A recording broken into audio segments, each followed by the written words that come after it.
to keep his job in the 2021 season, and it's game week. A full offseason recap. The Arizona Cardinals do enough to take the next step in this rebuild. It's Brack, it's Alex Clancy, it's Locked On Cardinals.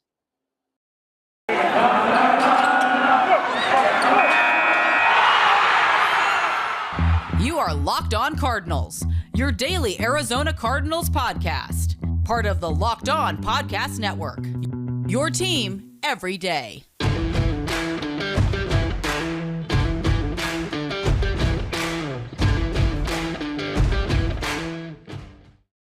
Getting it going here on a Labor Day. We're laboring on a Labor Day very effortlessly, though. Having a good time with you guys. About to preview the first game week for the Arizona Cardinals. It's Brack, it's Alex Clancy. Follow along on Twitter at LockedOnAZCards, of course, at BOBRACK, and at Clancy's Corner. Exciting news about some guests that are going to be joining us this week. We're going to cover it from basically every corner. Like, there's not going to be anything that's going to be undone before the Arizona Cardinals kick off in Nashville on Sunday morning. I cannot wait. We've got some special news from our sponsors coming up. DirecTV, Built Bar, Bet Online. They're all along for the ride, and so are you, and we're so grateful for that. Cannot wait to kind of start to kick things off, gear you up for this. The Arizona Cardinals were back on the practice field already today, Alex. Some very encouraging news coming out of their Tempe facility from some Arizona Cardinals reporters that we know and trust. We'll give you that insight. Plus, is there a magic number, Alex, for Kliff Kingsbury to keep his gig beyond the 2021 season? If there is, you and I have a number in mind. We'll share that. Plus, the Arizona Cardinals offseason. Did they do enough? Did Steve Keim, was he able to maybe hit the right strings, the right notes to kind of bring this mix of young players, veterans, hitting the draft for them to kind of compete, not only compete in the NFC West, but punch their ticket to now a 7-team playoff in the NFC? Yeah, lot of information there. We're going to talk about all of it. And one quick little PSA. Yeah. We've been getting comments in YouTube and our Apple Podcasts about the ads. This is a free platform, and that's how we're able to do this. So thank you to everybody. Ed Romero, you get a shout out. You were our first P1, or my first P1 ever, even before Bo joined. Us being able to do this for free, you got to have to deal with a couple minutes of us not talking about football. Although there's no paywall, there's no anything. We are a free platform, the Locked On Podcast Network, and we wouldn't want to have it any other way. So that's just a little PSA for the ads. Yeah. That means that we're doing well. That means that this is above and beyond, where we thought, and things are growing by the day. Bo, give me a letter grade. The Arizona Cardinals offseason from the end of the 2020 campaign, which is, technically in 2021, through the draft with Zaven Collins at 16 overall, through free agency with Zaven Collins rolling down the 15th fairway with J.J. Watt because he forgot his breakfast, into OTAs and training camp, through the preseason to now. Give me a letter grade for not only Steve Keim in the acquisition of new talent, but what the talent has shown up till now. Yeah, I think that the Arizona Cardinals have created a strength, and that was just incredibly important for this organization. It wasn't where we thought it was going to be, but the Arizona Cardinals certainly created a strength. And as far as opposing teams that they're going to face 17 times this season, they're going to have to deal with that. And I think that goes a long way. And as far as the draft is concerned, they found an impact maker in the first round for the first time in a long time outside of Kyler Murray. First time maybe in the Steve Keim era.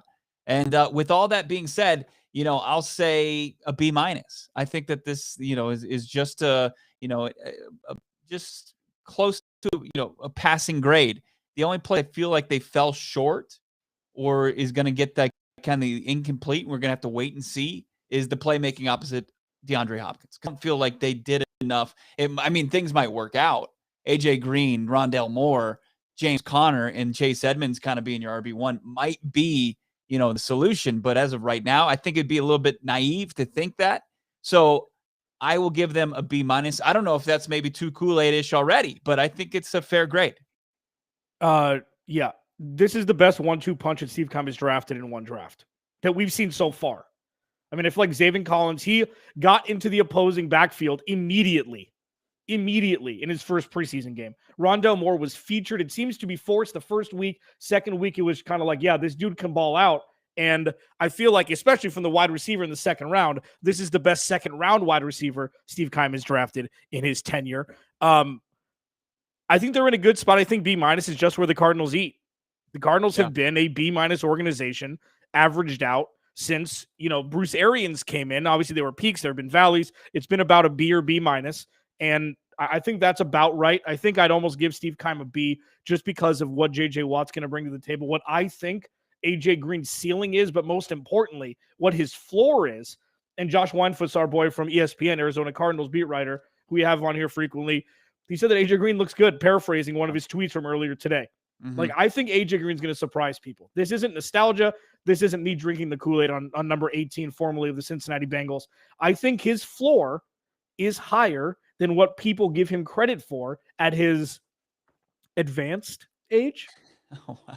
As advanced, advanced Wow. for NFL players. It's just crazy how Julio Jones just gets a pass. He gets a pass for everything. And well, AJ his production didn't slip as much, as drastically as AJ Green. Except for his hamstring health. Well, he's been questionable for years. Right. And that's the one thing that you can point to where AJ Green, there was an injury. There was an injury, a season he lost to injury. And then there was also a season where he was healthy and he just wasn't making the impact that we were used to seeing from, the number one wide receiver in Cincinnati for so long. So I think that the criticism or the skepticism is fair for AJ Green, but Josh Weinfuss saying he was looking good again. That's basically been the stock report from all reporters, including Louis Riddick of Monday Night Football, saying, hey, this guy looks great, but that's in shorts. We've seen one route that he's run, one target from Kyler Murray in that ill-fated preseason game number 2, where it looked like him and Kyler were not on the same page. But look, we're not gonna overreact to that. It was one play. And it's really what's going to happen is game 1, opening week, comes Sunday in Nashville. That's when it's going to matter. Can he be that guy? Can he be the big target? Can he be the solid route runner? Can he be the guy opposite DeAndre Hopkins and command, 8 to 10 targets a game and take advantage of 7 of them? Can he haul them in? That we'll see. I don't know. Yeah. If he doesn't need to, that's the best case scenario. Right. Sure. If you want to overpay him, you give him $6 million, upwards of $8 million, but somehow out of that wide receiver 2 that's looked to be AJ Green at this point, Christian Kirk and Rondale Moore can share that wide receiver 2 in those, uptick in targets with Chase Edmonds and a little bit of James Conner out of the backfield. That's a win. That means if you don't rely on AJ Green for wide receiver 2 targets, and there's going to be a lot of them, you're going to get a lot of targets as a wide receiver 2 this year, then that means something's going well. We've talked about this. This is going to be the perfect litmus test for week 1 of the Arizona Cardinals, where Tennessee's defense isn't great and their offense is excellent. They're top heavy in all the right places. Offensive line, obviously running back, and both wide receivers. We're going to find out what both of these sides of the football are set at right now with kind of, a below average preseason because, the big boys didn't play. So we're going to find out a lot immediately as to where the Arizona Cardinals are strong and where they need to work on, and quickly before week 2 when Minnesota comes into town. Now, I talked about the strength. I think that the pass rush is the strength, no doubt about it. They added J.J. Watt, that also not only the play on the field, paper, but also, at least, as far as the leadership. I mean, you get off the, it jumps off the page. The leadership in the locker room is unreal. You've even gone on record and tweeted it out that you feel like he's brought more to the table leadership-wise than Patrick Peterson did, Patricia Peterson, P3, did since, he joined the Cardinals organization. So I think that there is something to that. That's something that they've been, really missing is that leadership in the locker room, that vocal guy. So I think that pass rush, I like the impact maker as far as Zaven Collins right out of the gates. And then, a couple things, takeaways from today, Titans practice, they get Ryan Tannehill back off the COVID list. They had Julio Jones, AJ Brown. They're not questionable as of right now. A lot can change this week, but they were out there running routes. According to Titans reporters, they were looking pretty spry and lively. And, one of the tweets said it's because they looked at the Cardinals cornerback room. And she's like, well, same goes for the Titans. Titans are going to roll out some youngsters out there. I mean, when you go match up these 2 cornerback rooms, I give the edge to the Arizona Cardinals, I think, as far as their secondary is concerned. So, yeah, you hope that Caleb Farley doesn't ball out. Because he's injured. He's not all the way back yet. I don't even know if he's for sure going to play yet. I don't know if he's got a full bill of health. But again, and I've said this multiple times, if the Cardinals win or lose, low scoring, if they win like 17-13 against this defense, there's a lot more ominous clouds are going to be over the head, regardless of if they win or lose, than say they lose this game 34-31. At least you know that the offense could put up points against a bad defense. Right. You know, yeah, and obviously that's sugarcoating a terrible situation, but you need to see a lot of points out of this offense with the secondary that they're going to throw out there, as you mentioned. Yeah, and hopefully the pass rush is going to help that out. The front seven, I'm excited about it. The additions, Isaiah Simmons going into his second season, also reason to be excited about as well. It's Locked On Cardinals, part of your Locked On Podcast Network, your team every day. The NFL season obviously about to begin. Nobody covers it like the Locked On Podcast Network. It started last week, August 30th. It continues through September 8th. I'm talking about Locked On's ultimate season preview, taking you through every team, every division with the help of Odyssey's Ross Tucker, Jason Lockenfora. Follow the ultimate season preview today, the feed on the Odyssey app or wherever you find podcasts. And today it's the NFC South. Is it a two-team race? Is it the Saints? Is it the Bucs? The Bucs in for a dominant season after, starting 7-5, they ran off 8 consecutive wins. But there's a lot of question marks leading up to that point. What's that NFC South going to look like? Can the Panthers, can the Falcons surprise some people? You can tune in today, listen to the thoughts from Ross Tucker, Jason Lockenfora, and our experts, of course, of each and every team from the NFC South. The NFC West is coming up soon, where Alex and I, we joined our guys from the rest of the division, and we broke it down. Look for that. Coming up next, we'll continue this conversation, plus the magic number for Kliff Kingsbury to keep his job. What is it? We're live right now, so you can let us know on the chat what you believe Kliff and the Arizona Cardinals need to reach for him to keep his gig. And we're continuing to gear you up for the Tennessee Titans. That's going down on Sunday from Nash Vegas, early 10 a.m. kickoff. Cannot wait. NFL football is nearly upon us. It's the Locked On Cardinals podcast. I got to tell you, though, run your pool. If you've ever participated in a pool, likely you've done it through Run Your Pool because football season's back. Right? Check them out today. Get a $10 off at runyourpool.com/lockedon. Use your promo code LOCKEDON at checkout because there's no better way to create your custom pool at runyourpool.com. The premier sports pool hosting service. They make it ridiculously easy anywhere, everywhere in the world. Run Your Pool helps friends, colleagues compete. The NFL season starts September 9th. Start today. Runyourpool.com/lockedon and have your pool up and running in just minutes. runyourpool.com/lockedon. I got something to tell you about too, Bo. BetOnline.ag. It's that time of year again. You said football starting 96 hours or so, a little bit longer. BetOnline's your number one spot for all pro and college football action this season. Get all the updated odds, props, and contests, including online's biggest $500,000 NFL mega contest and the world's largest $200K NFL Survivor contest. Open now at BetOnline.ag. So go to the website. You're using a mobile device to sign up today to receive your 100% welcome bonus with promo code Locked On. And also, be sure to take advantage of their opening day super promo. Make a bet on Thursday, September 9th season opener between the Super Bowl champs Bucs and the Dallas Cowboys. And if you lose, your wager will be refunded up to $25 for new customers only when signing up and using promo code NFL100. Bet Online, your online sportsbook experts. It's Bo and Alex hanging out with you on a Monday, the Monday of opening week. Yeah, it's game week, and we have a monster week of guests joining us starting tomorrow. If you're wondering which Arizona Cardinals are going to make an impact in your fantasy leagues, who are the sleepers, and also if you just need some help in general with your fantasy team, we're going to have another live, right? It's going to be live tomorrow? Yep. With our guy Jason Moore from the Fantasy Footballers, another native Arizonan who's going to join the podcast and hook us up with the best insight around as far as fantasy football is concerned. Is Kyler QB1? We'll end that discussion tomorrow. Is AJ I hope Green, so.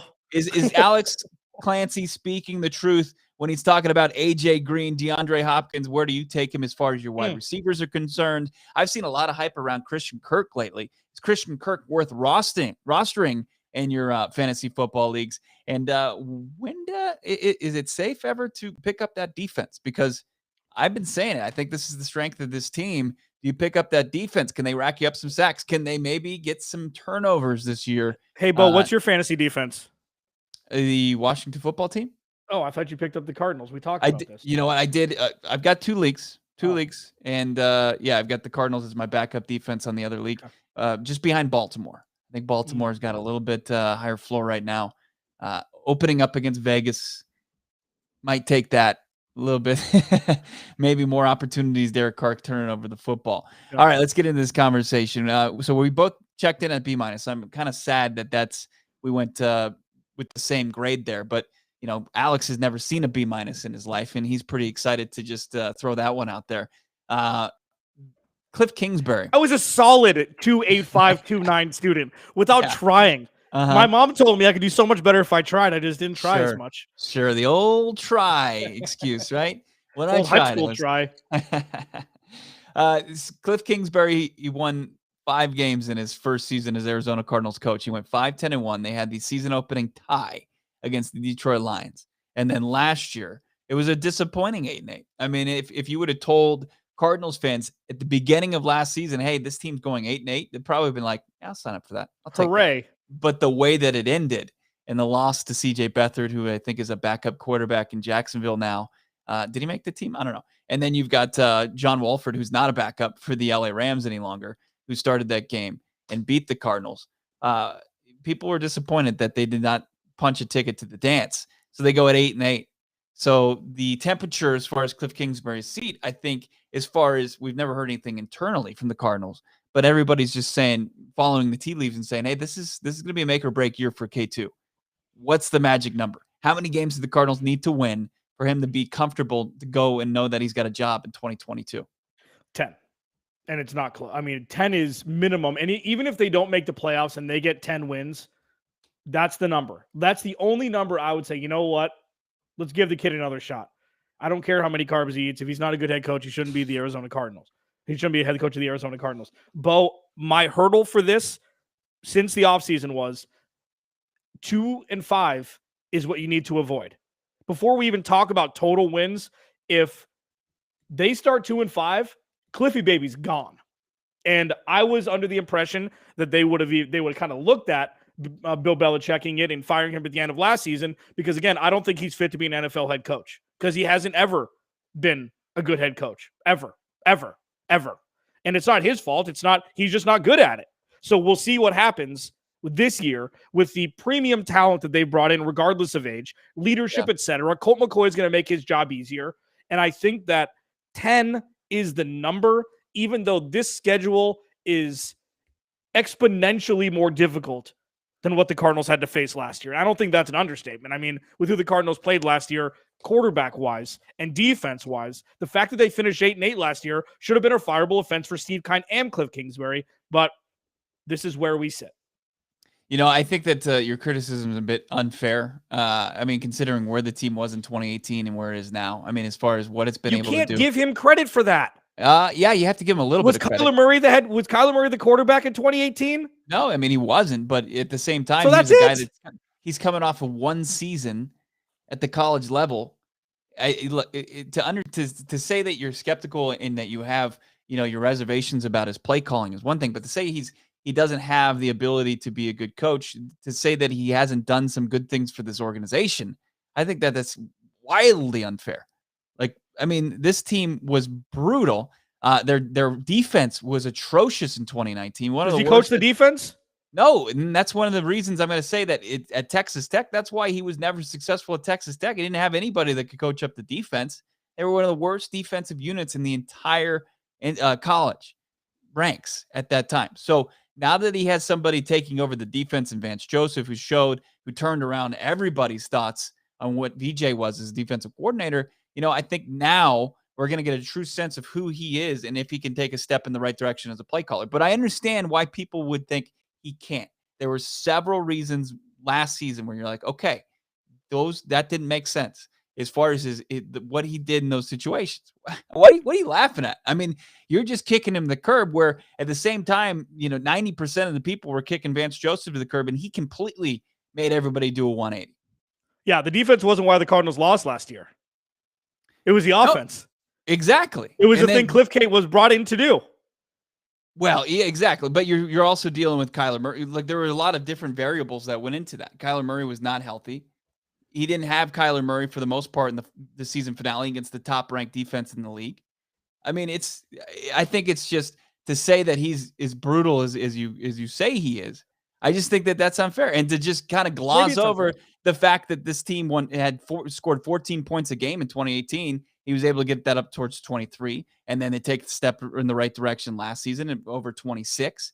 It's going and it's trending in the right direction, but he's got to be able to put it together. No doubt about it. And you're right. The schedule, it doesn't offer you any opportunities to kind of, you have to compete each and every week in order to just keep your head above water. It's going to be, I think, unfortunately, it's going to be 9. 9 is the key because no longer can you finish 500.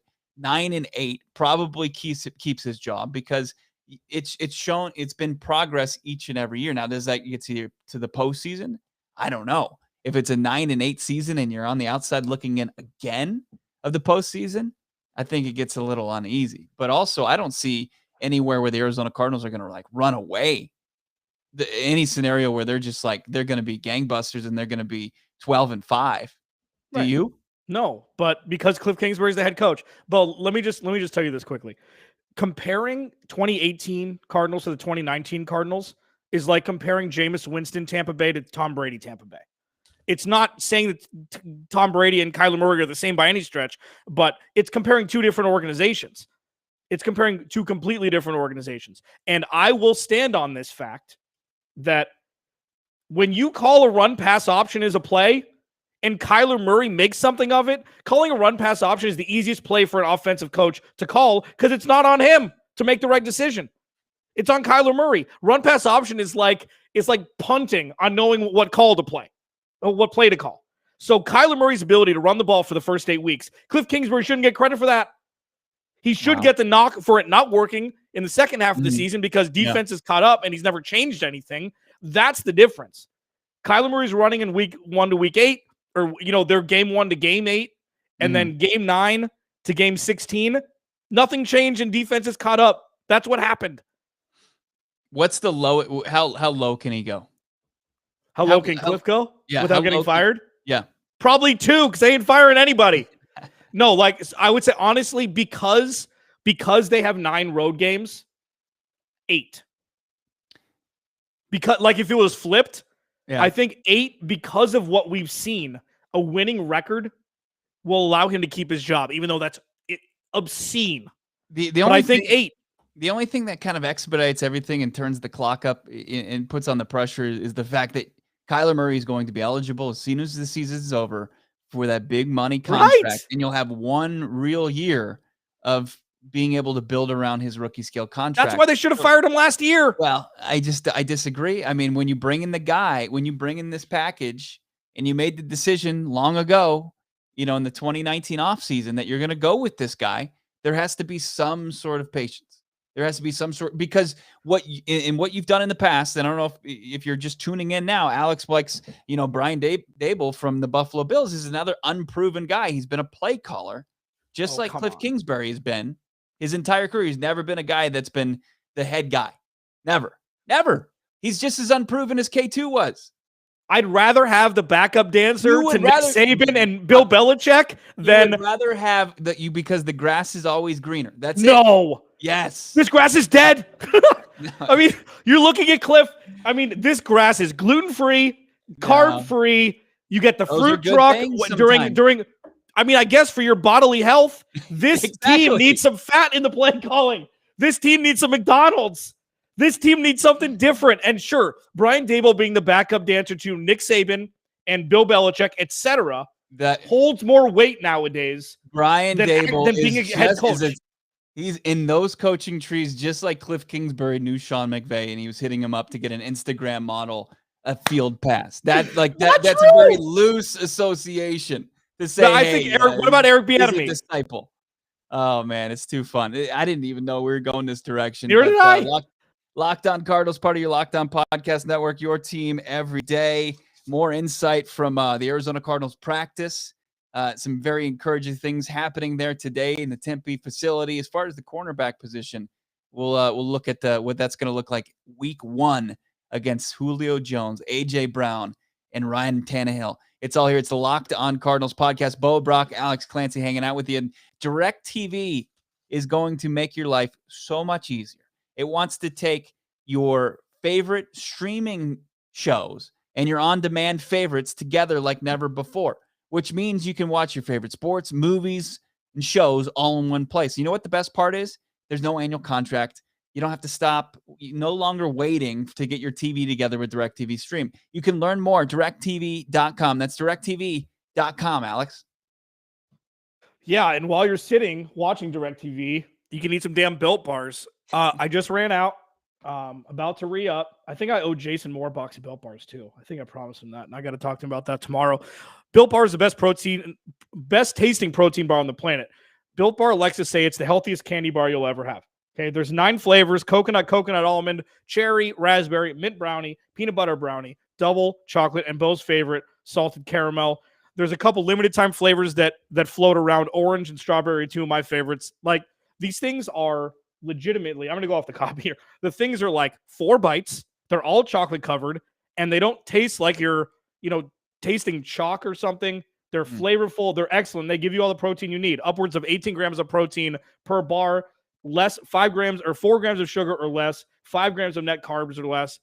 It's the easiest thing on the planet to taste something good and have it be good for you. They've been doing blind taste tests with candy bars. Coconut almond Built Bar versus Almond Joy. Coconut Built Bar has been winning with 200 less grams of sugar or whatever Almond Joy has. So go to BuiltBar.com, write locked 15, and you'll get 15% off your first box at BuiltBar.com, and I believe built.com as well. Locked On Cardinals. Did you see yesterday? It was Josh Norman signed with the San Francisco 49ers. They picked up on the former Bills, Washington football team, and Carolina Panthers corner. We'll see if he cracks that rotation. I don't envision any move now. I mean, we're too late in the game where the Arizona Cardinals could get somebody to add to that defensive secondary that was kind of gutted by Malcolm Butler deciding to kind of hang him up last week. He's on the reserve retired list. So don't expect anybody to kind of walk through that door and go Shane Falco on you and start and just come in and be your savior week 1. There's no deal that can be made where you can get a guy to Arizona quick enough and then on a flight to Nashville that's going to make an impact and make anything easier as far as covering the forward pass against the Tennessee Titans this week. Yeah, when you study for a test and you're like, I'm not going to learn anymore. It's like 18 hours or 24 hours, 36 hours before the test. You're like, This is it. This is my full tank of information that I have. I'm going to go just, watch Netflix for the next day or so and hope I do well. That's kind of where we're at. I mean, it's the point of no return with Byron Murphy as your CB1 or Robert Alford, I guess. Yeah. And we'll see if Marco Wilson, who remember, 150 teams or 150 picks before he was drafted, whatever he was drafted at, he was not a top 20 pick. So sure, he's flashed. We had him on the podcast. He was fantastic. The dude's ready to roll, but he may be thrown into a position that he may not potentially be ready for yet. Yeah. And he's a rookie. It's a 4th-round pick. The Cardinals traded up for him. This is another Steve Keim move where it's like, you know what? I traded up for him. It's going to work right away because I'm an egomaniac. That's kind of what we're looking at here as a little elixir towards what they're looking at now. And sure, nobody was really expecting this Malcolm Butler thing. I mean, it kind of came out of nowhere. Yeah. From Mike Garofalo, right? And Mike Garofalo. And that's where we're at. But no more studying necessary. Whatever's going to happen with A.J. Brown and Julio Jones is going to happen on Sunday. I mean, there's going to be plays where they're going to eat. It's just going to happen. It's inevitable. Yeah. Against pretty much any secondary. So that's not necessarily fair to say this secondary. They're 2 of the better receivers in the league. Let me ask you this though. I mean, there could be rumors where the Arizona Cardinals envision the guys that they're going to run out there Sunday, even as the guys they're going to run out there Sunday anyway, even with Malcolm Butler on the roster. I mean, these could have been their best guys. And that could have played into his decision to retire. I don't know. I just think that. How much does $3 million mean to you? Yeah, exactly. No doubt about it. I mean, because you're right. Not much because to Larry Fitzgerald. That's in the couch cushion, baby. No, and Malcolm Butler, I wonder, sure, there's a couple different wrinkles. Like, do you want to get embarrassed to the team you just left? There are things like, sure, but also it may not be that. And we still don't know. So we can be flippant about it, whatever. Right. It's all speculation. Sure. We just have to give the disclaimer, of course. But yeah, if he there's speculation that he was the 3rd best corner on the team. And if you don't want to go through that, if the $3 million isn't worth it to you to get your, potential head beaten in as a CB3, cool, more power to you. There could be the COVID thing. We have no idea. But the fact that that's what they've done this offseason, where Malcolm Butler was supposed to be the savior, and he ended up being the lowest graded Pro Football Focus corner for the Cardinals this preseason, you can't help but think, well, Steve Keimy's like, you know what? I brought Robert Alford in. He hasn't had a chance to show yet. He's still going to be a baller. That wasn't my move. But drafted Byron Murphy. Byron Murphy's shown a bunch. The pick with Patrick Mahomes in the preseason, which was acrobatic. And then Marco Wilson. I traded a future, fifth round pick to move up to draft Marco Wilson. My move, it's going to be right. And I would lean more towards that than him actually thinking that this cornerback room could work. And we've lost Bo Brock, who's doing it at home. Alex Clancy, Bo Brock, Locked On Cardinals. Thank you to everybody who listens. Please subscribe. I am way too close right now, man. Thank you to everybody who subscribes. Please go subscribe to our YouTube channel. Incredible things coming. We're going to be doing a halftime show every halftime of every game live on YouTube, Twitter, Facebook.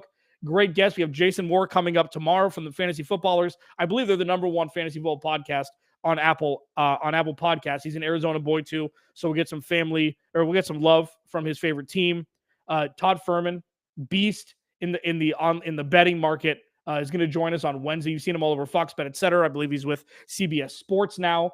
And then Tyler from Locked On Titans. We'll be doing a crossover Thursday. We will be doing crossovers every Thursday with the opposing team from here on out. It's going to be fun. Stick with us. It's Alex Clancy and Bo Brock. I promise.